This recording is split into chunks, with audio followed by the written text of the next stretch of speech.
திரும் போட்டு இங்க நம்ம உலகமே கூப்பிடுற இளையராஜா வந்து இதே பொது மேடையில வந்து ஒருத்தர் வந்து எல்லா காலையும் விழுந்து மன்னிப்பு கேட்டார்ல.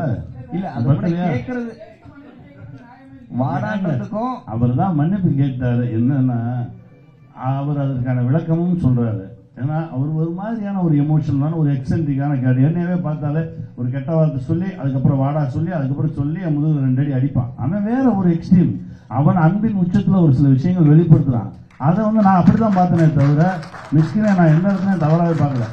பேசிட்டு வெளியே வரும்போது வெற்றிமாறன் சார் இரவு மீட் பண்றேன். வெற்றிமாறன் சார் வந்துட்டு வெற்றிமாறன் சார் உட்கார்ந்து போன்ல அவர்கிட்ட பேசினா என்ன பேசினான்னு எனக்கு தான் தெரியும். அப்படியே கான்கால் போட்டு அமீர் சார் என்ன பேசினான்னு எனக்கு தான் தெரியும்.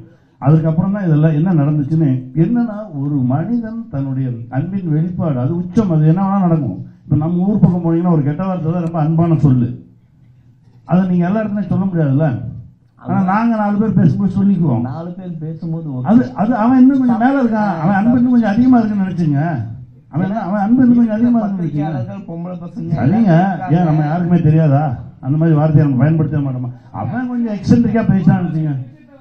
ஏங்க மூளை கொஞ்சம் அதிகமா இருக்கவன் பேசினா என்னங்க வச்சுவீங்க? நீங்க ஒரு வெளிப்பாடு வந்து செய்தது தவறுனே ஒத்துக்க மாட்டீங்க. நான் ஒத்துக்க மாட்டேங்க.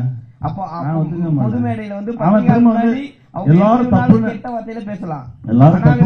எல்லாரும் தப்புன்னு சொன்னதுக்கு அவர் மன்னிப்பு கேட்டாரு. இதுக்கு மேல என்ன செய்யணும்? உங்க 2 கரம் கூப்பி உங்க காலில் விழுந்து. ஏன்னா அவரை பத்தி புரிந்தவர்களுக்கு தெரியும் அவர் யாருன்னு. புரியாதவர்களுக்கு தான் அந்த மன்னிப்பு.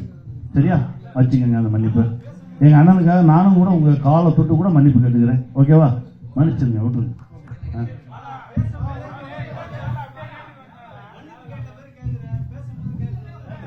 பேசும்போதெல்லாம் உட்காந்து பார்த்து சிரிச்சுட்டு தானே இருந்தீங்க. அப்ப என்ன பண்ணீங்க? எல்லாரும் உட்காந்து சிரிச்சுட்டு தானே இருந்தீங்க. அதுக்கு கை தட்டினீங்கல்ல. அவர் பேசும்போதெல்லாம் உட்காந்து சிரிக்கிறது